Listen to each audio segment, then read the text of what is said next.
আসসালামু আলাইকুম রহমতুল্লাহ। একটা গুরুত্বপূর্ণ বিষয়, সেটা হচ্ছে সুদকে হারাম করা হয়েছে। তো কিছুদিন আগে একটা ঘটনা পেপারে দেখলাম। সেটা হচ্ছে যে একজন মানুষ, সে ঋণ করে, মানে সুদে টাকা নেয় কোনো এক সংস্থা থেকে।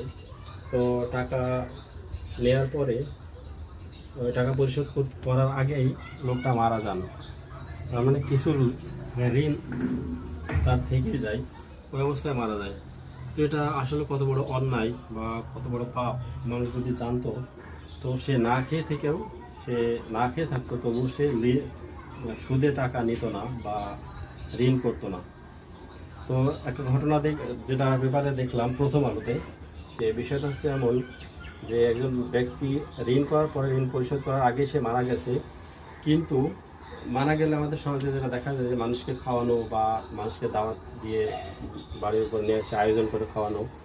তো ওখানে বলা হচ্ছে বা দেখা যাচ্ছে যে তাকে, এই মানুষকে দাওয়াত করে খাওয়ানোর জন্য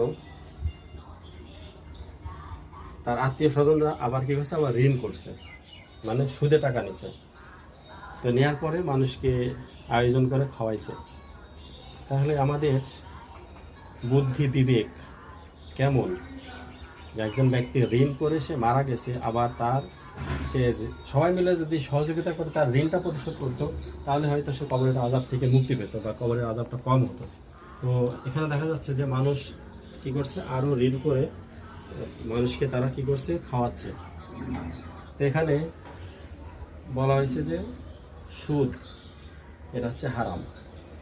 তো আমরা কি করছি, একজন ব্যক্তি হারাম কাজ করে মারা গেছে, তাকে ওই পাপের বোঝাটা আরও বাড়ানোর জন্য আমরা কি করছি, আত্মীয় স্বজনরা মিলে তার ওই পাপের বোঝা তো কমাচ্ছি না, ওটা আরও বাড়াই দেওয়ার জন্য আবার ঋণ করে মানুষকে খাওয়াচ্ছে। আসলে মানুষের বিবেক কবে জাগ্রত হবে জানি না। তো আসলে আমাদের সবারই সতর্ক থাকা উচিত। একজন মুসলমান হিসেবে মুসলমানের বিধিবিধান, হারাম হালাল এগুলো বুঝে, এগুলো মেনে জীবনযাপন করা আমাদের জন্য খুবই গুরুত্বপূর্ণ। মহান আল্লাহ তাআলা আমাদের সকলকেই এই হারাম হালাল বেছে জীবনযাপন করার তৌফিক দান করুন।